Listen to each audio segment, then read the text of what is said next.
हाँ जी स्टूडेंट्स, ਅੱਜ ਅਸੀਂ ਆਪਣੀ 11ਵੀਂ ਕਲਾਸ ਦੀ ਇੰਗਲਿਸ਼ ਇਲੈਕਟਿਵ ਸਬਜੈਕਟ ਦੇ 4th ਐਸੇ ਦਾ ਸਟੋਰੀ ਆਫ ਮਾਈਕਲ ਉਸ ਦੇ ਲੌਂਗ ਆਨਸਰ ਟਾਈਪ ਕੁਐਸਚਨਸ ਕਵਰ ਕਰਨ ਜਾ ਰਹੇ ਹਾਂ। ਇਸ ਚੈਪਟਰ ਦੀ ਸਾਡੀ ਇਹ 5ਵੀਂ ਵੀਡੀਓ ਹੋਏਗੀ। ਇਸ ਚੈਪਟਰ ਦੀ ਕੰਪਰੀਹੈਂਸਿਵ ਐਕਸਪਲੇਨੇਸ਼ਨ ਅਤੇ ਐਨਾਲਿਸਿਸ ਦੀ ਵੀਡੀਓ ਮੈਂ ਆਲਰੇਡੀ ਤੁਹਾਡੇ ਨਾਲ ਸ਼ੇਅਰ ਕਰ ਚੁੱਕਿਆ ਹਾਂ, ਜਿਵੇਂ ਕਿ ਤੁਸੀਂ ਸਕਰੀਨ ਤੇ ਦੇਖ ਪਾ ਰਹੇ ਹੋ। ਬਹੁਤ ਹੀ ਡਿਟੇਲ ਦੇ ਵਿੱਚ ਮੈਂ ਇਸ ਚੈਪਟਰ ਐਕਸਪਲੇਨ ਕੀਤਾ ਹੈ ਅਤੇ ਗਲੋਸਰੀ ਵਿੱਚ ਇਹ ਸਾਰੇ ਟਰਮਸ ਐਕਸਪਲੇਨ ਕੀਤੇ ਹਨ। ਤਾਂ ਮੈਂ ਚਾਹਾਂਗਾ ਸਟੂਡੈਂਟਸ ਕੇ ਉੱਪਰ ਦਿੱਤੇ ਹੋਏ ਲਿੰਕ ਤੇ ਜਾ ਕੇ ਤੁਸੀਂ ਇਹ ਚੈਪਟਰ ਪੂਰੀ ਤਰ੍ਹਾਂ ਸਮਝੋ। ਇਸੇ ਚੈਪਟਰ ਦੀ ਦੂਸਰੀ ਵੀਡੀਓ ਦੇ ਵਿੱਚ ਮੈਂ 2 ਐਕਸਰਸਾਈਜ਼ਸ ਸਟੂਡੈਂਟ ਸੋਲਵ ਕੀਤੀਆਂ ਨੇ, ਜਿਹਦੇ ਵਿੱਚੋਂ ਪਹਿਲੀ ਐਕਸਰਸਾਈਜ਼ ਦੇ ਵਿੱਚ ਤੁਹਾਨੂੰ ਕੁਝ ਸਟੇਟਮੈਂਟਸ ਦਿੱਤੀਆਂ ਨੇ, ਫਿਰ ਰਿਸਪੌਂਸ ਦਿੱਤੇ ਨੇ। ਰਿਸਪੌਂਸਿਸ ਜਿਹੜੇ ਨੇ ਉਹ ਲੌਂਗਰ ਸੈਂਟੈਂਸਿਸ ਦੇ ਵਿੱਚ ਨੇ। ਆਪਾਂ ਉਹਨਾਂ ਸਾਰੇ ਸੈਂਟੈਂਸਿਸ ਨੂੰ ਸ਼ਾਰਟਰ ਰਿਸਪੌਂਸਿਸ ਦੇ ਵਿੱਚ ਚੇਂਜ ਕਰਕੇ ਦੇਖਿਆ ਸੀ। ਇਸੇ ਤਰ੍ਹਾਂ ਦੂਸਰੀ ਐਕਸਰਸਾਈਜ਼ ਦੇ ਵਿੱਚ ਮੈਂ ਤੁਹਾਨੂੰ ਦੋ ਸੈਂਟੈਂਸਿਸ ਨੂੰ ਕਿਸ ਤਰ੍ਹਾਂ ਜੁਆਇਨ ਕਰਨਾ ਹੈ, ਉਹਨਾਂ ਨੂੰ ਕਿਸ ਤਰ੍ਹਾਂ ਕੰਬਾਈਨ ਕਰਨਾ ਹੈ according to the given conditions, ਮੈਂ ਉਹ ਸਾਰੀਆਂ ਐਕਸਰਸਾਈਜ਼ਸ ਤੁਹਾਨੂੰ ਸੋਲਵ ਕਰਕੇ ਦਿੱਤੀਆਂ ਨੇ। ਇਸੇ ਚੈਪਟਰ ਦੀ ਇੱਕ ਹੋਰ ਵੀਡੀਓ ਦੇ ਵਿੱਚ ਮੈਂ ਇਸ ਚੈਪਟਰ ਦੀਆਂ 3 ਹੋਰ ਐਕਸਰਸਾਈਜ਼ਸ ਨੂੰ ਸੋਲੂਸ਼ਨ ਸਮੇਤ ਡਿਸਕਸ ਕੀਤਾ ਹੈ। ਪਹਿਲੀ ਐਕਸਰਸਾਈਜ਼ ਦੇ ਵਿੱਚ ਮੈਂ ਟੂ ਇਨਫਿਨਿਟਿਵ ਨੂੰ, ਜੋ ਕਿ ਸੈਂਟੈਂਸ ਦੇ ਵਿੱਚ ਐਜ਼ ਅ ਸਬਜੈਕਟ ਕੰਮ ਕਰ ਰਿਹਾ ਹੈ, ਉਸ ਨੂੰ ਹਟਾ ਕੇ ਕਿਵੇਂ ਪਿੱਛੇ ਲੈ ਕੇ ਜਾਣਾ ਹੈ, ਇਹ ਪੂਰੀ ਐਕਸਰਸਾਈਜ਼ ਮੈਂ ਤੁਹਾਨੂੰ ਡਿਟੇਲ ਨਾਲ ਸਮਝਾਈ ਹੈ। ਤੇ ਸਟੂਡੈਂਟਸ ਇਸੇ ਚੈਪਟਰ ਦੀ ਹੋਰ ਐਕਸਰਸਾਈਜ਼ ਦੇ ਵਿੱਚ ਮੈਂ ਮੈਚ ਦਾ ਕਾਲਮਸ ਡਿਸਕਸ ਕੀਤੇ ਨੇ। ਇਹ ਵਰਡਸ ਚੈਪਟਰ ਚੋਂ ਆਏ ਨੇ, ਇਹਨਾਂ ਦੇ ਵਰਡਸ ਨੂੰ ਕਿਸ ਤਰ੍ਹਾਂ ਸਿਨੋਨਿਮਸ ਸਮਾਨ ਭਾਵੀ ਸ਼ਬਦਾਂ ਦੇ ਨਾਲ ਜੋੜਨਾ ਡਿਸਕਸ ਕੀਤਾ ਹੈ। ਤੀਸਰੀ ਐਕਸਰਸਾਈਜ਼ ਦੇ ਵਿੱਚ ਫਿਲ ਇਨ ਦਾ ਬਲੈਂਕਸ ਨੂੰ ਡਿਸਕਸ ਕੀਤਾ ਹੈ, ਇਹ ਵੀ ਸਾਰੇ ਵਰਡਸ ਚੈਪਟਰ ਚੋਂ ਆਏ ਨੇ। ਉਮੀਦ ਹੈ ਕਿ ਤੁਸੀਂ ਇਹ ਵੀਡੀਓ ਦੇਖਿਆ ਹੋਵੇਗਾ, ਜੇਕਰ ਨਹੀਂ ਦੇਖਿਆ ਤਾਂ ਮੈਂ ਤੁਹਾਨੂੰ ਉੱਪਰ ਇਸ ਦਾ ਲਿੰਕ ਪ੍ਰੋਵਾਈਡ ਕਰ ਰਿਹਾ ਹਾਂ। ਤਾਂ ਇਸ ਦਾ ਮੇਨ ਕੁਐਸਚਨ ਸਟੂਡੈਂਟਸ ਬਣਦਾ ਹੈ ਕਿ write a brief character sketch of Michael ਜੋ ਕਿ ਇਸ ਚੈਪਟਰ ਦਾ ਮੇਨ ਕਰੈਕਟਰ ਸਕੈਚ ਹੈ, ਤਾਂ ਉਸ ਦਾ ਅਸੀਂ ਕਰੈਕਟਰ ਸਕੈਚ ਕਰਨ ਜਾ ਰਹੇ ਹਾਂ। ਤਾਂ ਆਨਸਰ ਹੈ ਜੀ, the story of Michael narrates about the story of Michael and Isabel.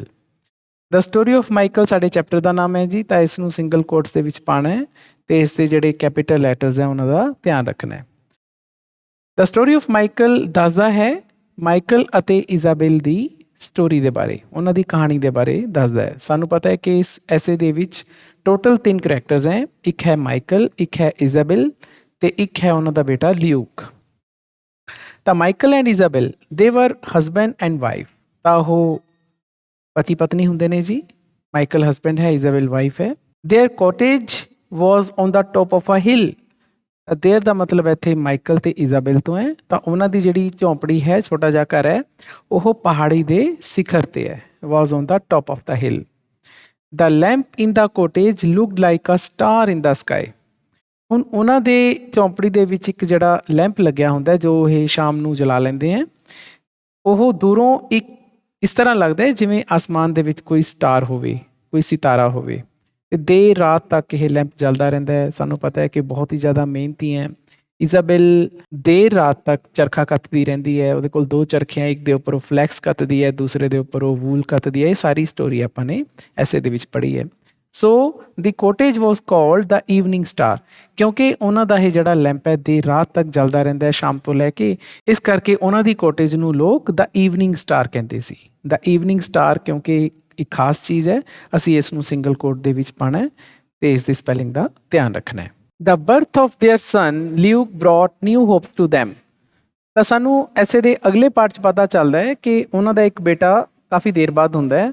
ਉਸ ਸਮੇਂ ਮਾਈਕਲ ਦੀ ਏਜ ਕਾਫੀ ਹੋ ਜਾਂਦੀ ਹੈ, ਉਸ ਦਾ ਨਾਮ ਰੱਖਿਆ ਜਾਂਦਾ ਲਿਊਕ। ਤਾਂ ਉਹਨਾਂ ਦੇ ਪੁੱਤਰ ਦਾ ਜਨਮ, ਪੁੱਤਰ ਦਾ ਨਾਮ ਕੀ ਹੈ, ਲਿਊਕ, ਉਹ ਲੈ ਕੇ ਆਉਂਦਾ ਹੈ ਨਿਊ ਹੋਪਸ ਟੂ ਦੈਮ। ਇੱਥੇ ਦੈਮ ਕਿਹਾ ਗਿਆ ਮਾਈਕਲ ਤੇ ਇਜ਼ਾਬੈਲ ਨੂੰ, ਕਿ ਮਾਈਕਲ ਤੇ ਇਜ਼ਾਬੈਲ ਦੇ ਲਈ ਨਵੀਆਂ ਆਸਾਂ ਉਹਨਾਂ ਦੇ ਪੁੱਤਰ ਦਾ ਜਨਮ ਲੈ ਕੇ ਆਉਂਦਾ ਹੈ। ਉਹ ਬਹੁਤ ਸਾਰੀਆਂ ਆਸਾਂ ਪਾਲਦੇ ਹੈ ਕਿ ਸਾਡਾ ਬੇਟਾ ਹੁਣ ਹੋਇਆ ਹੈ, ਵੱਡਾ ਹੋਏਗਾ, ਸਾਡੇ ਬੁਢਾਪੇ ਦਾ ਸਹਾਰਾ ਬਣੇਗਾ। ਤਾਂ ਜਿਸ ਤਰ੍ਹਾਂ ਮਾਂ ਬਾਪ ਸੋਚਦੇ ਹੈ, ਇਸ ਤਰ੍ਹਾਂ ਨਵੀਆਂ ਆਸਾਂ ਲਿਊਕ ਲੈ ਕੇ ਆਉਂਦਾ ਹੈ। ਲਿਊਕ ਵਾਜ਼ ਐਨ ਓਬੀਡੀਐਂਟ ਸਨ। ਤਾਂ ਬਚਪਨ 'ਚ ਸਾਨੂੰ ਪਤਾ ਹੈ ਬੱਚਿਓ ਕਿ ਲਿਊਕ ਇੱਕ ਆਗਿਆਕਾਰੀ ਪੁੱਤਰ ਹੈ। ਓਬੀਡੀਐਂਟ ਦਾ ਮਤਲਬ ਆਗਿਆਕਾਰੀ। ਮਾਈਕਲ ਵਰਕਡ ਇਨ ਦਾ ਵੈਲੀ। ਹੁਣ ਮਾਈਕਲ ਘਾਟੀ ਦੇ ਵਿੱਚ ਕੰਮ ਕਰਦਾ ਹੈ। ਤੁਹਾਨੂੰ ਪਤਾ ਹੈ ਘਾਟੀ ਦੇ ਵਿੱਚੋਂ ਆਪਣੀਆਂ ਸ਼ੀਪਸ ਲੈ ਕੇ ਜਾਂਦਾ ਹੈ। ਹੀ ਗਰੂ ਦਾ ਕੌਰਨ, ਖੇਤਾਂ ਦੇ ਵਿੱਚੋਂ ਮੱਕੀ ਵੀ ਉਗਾਉਂਦਾ ਹੈ। ਕੌਰਨ ਦਾ ਮਤਲਬ ਇੱਥੇ ਮੱਕੀ ਹੈ ਜੀ, ਅਨਾਜ ਹੈ ਇਹ। ਲਿਊਕ ਹੈਲਪਡ ਹਿਜ਼ ਫਾਦਰ। ਲਿਊਕ ਹਜੇ ਛੋਟਾ ਹੁੰਦਾ ਹੈ, ਲੇਕਿਨ ਉਹ ਫਿਰ ਵੀ ਛੋਟੇ ਹੁੰਦੇ ਜੋ ਕਰ ਸਕਦਾ ਹੈ ਆਪਣੇ ਫਾਦਰ ਦੀ ਮਦਦ ਵੀ ਕਰਦਾ ਹੈ। But Michael had to pay his nephew's debt. ਪਰ ਸਾਨੂੰ ਸਟੋਰੀ 'ਚੋਂ ਪਤਾ ਲੱਗਦਾ ਹੈ ਕਿ ਮਾਈਕਲ ਨੇ ਆਪਣੇ ਭਰਾ ਦੇ ਬੇਟੇ ਦੀ ਜਾਮਨੀ ਲਈ ਹੁੰਦੀ ਹੈ ਤੇ ਉਸਦੇ ਭਰਾ ਦੇ ਬੇਟੇ ਨੇ ਕੋਈ ਕਰਜ਼ਾ ਚੱਕਿਆ ਹੁੰਦਾ ਹੈ, ਤੇ ਉਸ ਕਰਜ਼ੇ ਦੇ ਵਿੱਚ ਕੰਡੀਸ਼ਨ ਇਹ ਹੁੰਦੀ ਹੈ ਕਿ ਜੇਕਰ ਉਸਦੇ ਭਰਾ ਦਾ ਬੇਟਾ ਕਰਜ਼ਾ ਨਾ ਚੁਕਾ ਪਾਇਆ ਤੇ ਕਰਜ਼ਾ ਕੌਣ ਚੁਕਾਏਗਾ? ਮਾਈਕਲ। ਤਾਂ ਮਾਈਕਲ ਨੂੰ ਪੇ ਕਰਨਾ ਪੈਂਦਾ ਹੈ ਆਪਣੇ ਭਤੀਜੇ ਦਾ ਕਰਜ਼ਾ। ਤੇ ਦੇਖੋ ਨੈਫਿਊਜ਼ ਲੱਗਿਆ ਹੋਇਆ ਹੈ, ਨੈਫਿਊਜ਼ 'ਚ ਐਸ ਲੱਗੀ ਹੈ, ਇਹਦਾ ਮਤਲਬ ਹੈ ਆਪਣੇ ਭਤੀਜੇ ਦਾ ਕਰਜ਼ਾ। He wanted to keep his land free. ਹੁਣ ਮਾਈਕਲ ਚਾਹੁੰਦਾ ਹੈ ਕਿ ਉਸਦੀ ਜਿਹੜੀ ਲੈਂਡ ਹੈ ਜੋ ਪੁਰਖਿਆਂ ਤੋਂ ਉਸ ਨੂੰ ਮਿਲੀ ਹੈ ਉਹ ਫ੍ਰੀ ਰਹੇ, ਉਹ ਕਿਸੇ ਦੇ ਹੱਥਾਂ 'ਚ ਨਾ ਜਾਵੇ। ਮੈਂ ਇਹ ਕਰਜ਼ਾ ਚੁਕਾ ਦਾਂ। He decided to send Luke to his relative in the city। ਤਾਂ ਉਹ ਨਿਸ਼ਚਾ ਕਰਦਾ ਹੈ ਕਿ ਉਹ ਲਿਊਕ ਨੂੰ ਆਪਣੇ ਰਿਸ਼ਤੇਦਾਰ ਕੋਲ ਜੋ ਕਿ ਸ਼ਹਿਰ 'ਚ ਰਹਿੰਦਾ ਹੈ ਉੱਥੇ ਭੇਜ ਦੇਗਾ। ਪਿੰਡ 'ਚ ਤਾਂ ਇੰਨਾ ਕੰਮ ਹੈ ਨਹੀਂ, ਤਾਂ ਉਹ ਇਹ ਸੋਚਦਾ ਹੈ ਕਿ ਮੈਂ ਆਪਣੇ ਰਿਸ਼ਤੇਦਾਰ ਕੋਲ ਲਿਊਕ ਨੂੰ ਭੇਜ ਦੂੰਗਾ, ਉੱਥੇ ਉਸਦੀ ਜੌਬ ਲੱਗ ਜਾਏਗੀ ਤੇ ਮੈਂ ਇਸ ਤਰੀਕੇ ਦੇ ਨਾਲ ਕਰਜ਼ਾ ਚੁਕਾ ਦੂੰਗਾ। ਇਸ ਦੇ ਬਾਰੇ ਉਹ ਇਜ਼ਾਬੈਲ ਦੀ ਵੀ ਸਲਾਹ ਲੈਂਦਾ ਹੈ। ਕਾਫੀ ਸੋਚ ਵਿਚਾਰ ਕਰਕੇ ਫਿਰ ਇਹ ਦੋਨੇ ਮੰਨ ਜਾਂਦੇ ਨੇ ਕਿ ਅਸੀਂ ਆਪਣੇ ਬੇਟੇ ਨੂੰ ਸ਼ਹਿਰ ਭੇਜਾਂਗੇ। Luke was ready to go to the city for work. Luke ਵੀ ਤਿਆਰ ਸੀ ਟੂ ਗੋ ਜਾਣ ਦੇ ਲਈ, ਸ਼ਹਿਰ ਫॉर ਵਰਕ ਕੰਮ ਦੇ ਲਈ। ਤਾਂ ਲਿਊਕ ਵੀ ਤਿਆਰ ਹੋ ਜਾਂਦਾ ਹੈ ਕਿ ਮੈਂ ਸ਼ਹਿਰ ਜਾ ਕੇ ਕੰਮ ਕਰੂੰਗਾ। ਮਾਈਕਲ ਐਂਡ ਲਿਊਕ ਵੈਂਟ ਟੂ ਦਾ ਵੈਲੀ। ਤਾਂ ਲਿਊਕ ਦੇ ਜਾਣ ਤੋਂ ਇੱਕ ਦਿਨ ਪਹਿਲਾਂ ਮਾਈਕਲ ਤੇ ਲਿਊਕ ਵੈਲੀ ਵੱਲ ਜਾਂਦੇ ਹੈ। Luke laid the first stone for the sheep fold.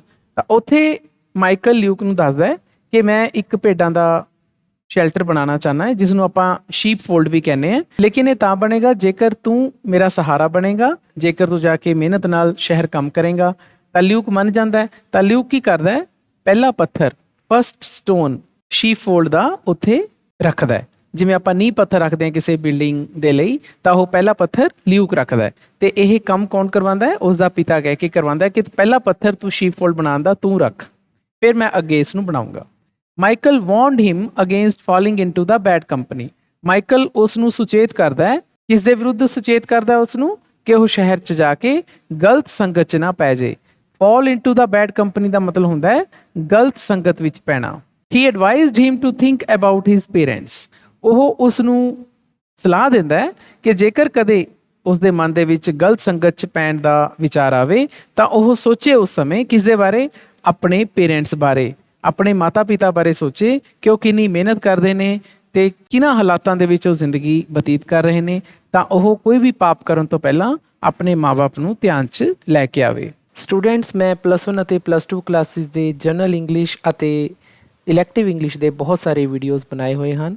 ਇਹਨਾਂ ਵੀਡੀਓਜ਼ ਨੂੰ ਦੇਖਣ ਦੇ ਲਈ ਤੁਸੀਂ YouTube ਦੀ ਸਰਚ ਬਾਰ 'ਤੇ ਜਾ ਕੇ ਦੀਪਕ ਸੂਦ ਲਵ ਲਰਨਿੰਗ ਟੂ ਲੀਡ ਟਾਈਪ ਕਰੋ। ਰਿਜ਼ਲਟ ਵਿੱਚ ਆਈ ਪਹਿਲੀ ਸਾਈਟ ਦੇ ਦੀਪਕ ਸੂਦ ਦੇ ਜਾ ਕੇ ਕਲਿੱਕ ਕਰੋ। ਤਾਂ ਇਸ ਤਰ੍ਹਾਂ ਤੁਸੀਂ ਚੈਨਲ 'ਤੇ ਪਹੁੰਚ ਜਾਵੋਗੇ ਜਿੱਥੇ ਤੁਸੀਂ ਵੀਡੀਓਜ਼ ਦਾ ਇੱਕ ਸੈਕਸ਼ਨ ਦੇਖੋਗੇ। ਵੀਡੀਓਜ਼ 'ਤੇ ਕਲਿੱਕ ਕਰੋ, ਤੁਹਾਨੂੰ ਮੇਰੀਆਂ ਬਣਾਈਆਂ ਹੋਈਆਂ ਸਾਰੀਆਂ ਵੀਡੀਓਜ਼ ਤੁਹਾਨੂੰ ਮਿਲ ਜਾਣਗੀਆਂ। ਇਸ ਦੇ ਵਿੱਚ +1 +2 ਦੀਆਂ ਸਾਰੀਆਂ ਕਲਾਸਿਸ ਦੀਆਂ ਜੋ ਮੈਂ ਵੀਡੀਓਜ਼ ਬਣਾਈਆਂ ਹਨ ਉਹ ਸ਼ਾਮਿਲ ਹਨ। ਪਲੇਲਿਸਟ ਵਾਲੇ ਸੈਕਸ਼ਨ 'ਤੇ ਜਾ ਕੇ ਤੁਸੀਂ ਸਾਰੀਆਂ ਪਲੇਲਿਸਟ ਪ੍ਰਾਪਤ ਕਰ ਪਾਓਗੇ, ਜਿਵੇਂ ਕਿ ਕਲਾਸ 12 ਦੀ ਪਲੇਲਿਸਟ ਚੌਥੇ ਨੰਬਰ 'ਤੇ ਹੈ।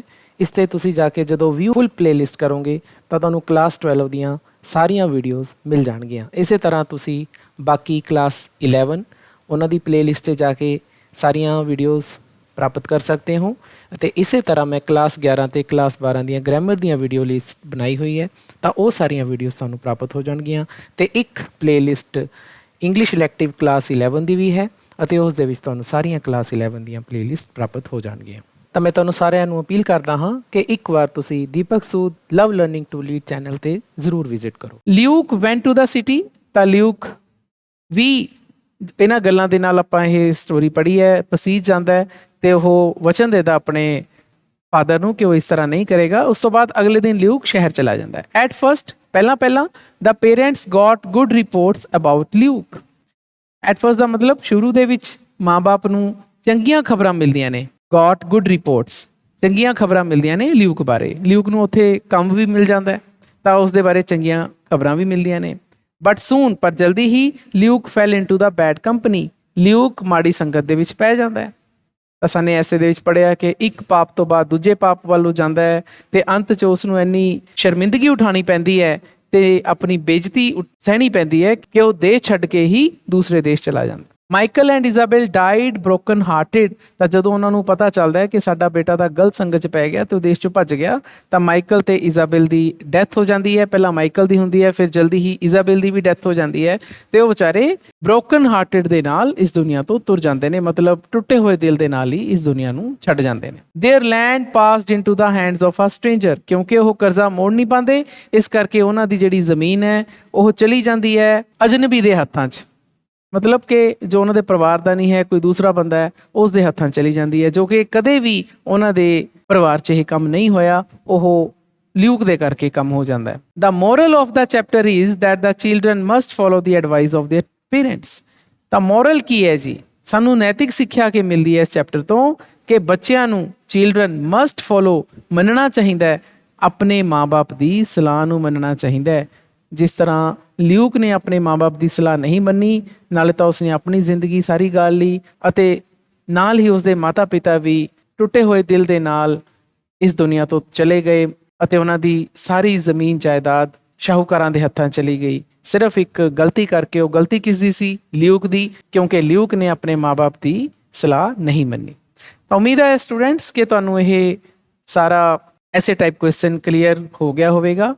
ਮੈਂ ਚੈਪਟਰ ਦੇ ਐਂਡ ਦੇ ਵਿੱਚ ਇਸ ਚੈਪਟਰ ਦੀ ਐਕਸਪਲੇਨੇਸ਼ਨ ਅਤੇ ਐਕਸਰਸਾਈਜ਼ਿਸ ਵਾਲੀ ਵੀਡੀਓ ਦੇ ਲਿੰਕ ਤੁਹਾਨੂੰ ਪ੍ਰੋਵਾਈਡ ਕਰ ਰਿਹਾ ਹਾਂ ਅਤੇ ਮੈਂ ਅਪੀਲ ਕਰਦਾ ਹਾਂ ਕਿ ਤੁਸੀਂ ਇਹ ਸਾਰੇ ਵੀਡੀਓ ਜ਼ਰੂਰ ਦੇਖੋ ਅਤੇ ਆਪਣੀਆਂ ਫੇਅਰ ਨੋਟਬੁੱਕਸ 'ਤੇ ਉਹਨਾਂ ਨੂੰ ਨੋਟ ਕਰੋ। ਫਿਰ ਕਿਸੇ ਹੋਰ ਚੈਪਟਰ ਦੇ ਨਾਲ ਮਿਲਦੇ ਹਾਂ ਜੀ। ਧੰਨਵਾਦ।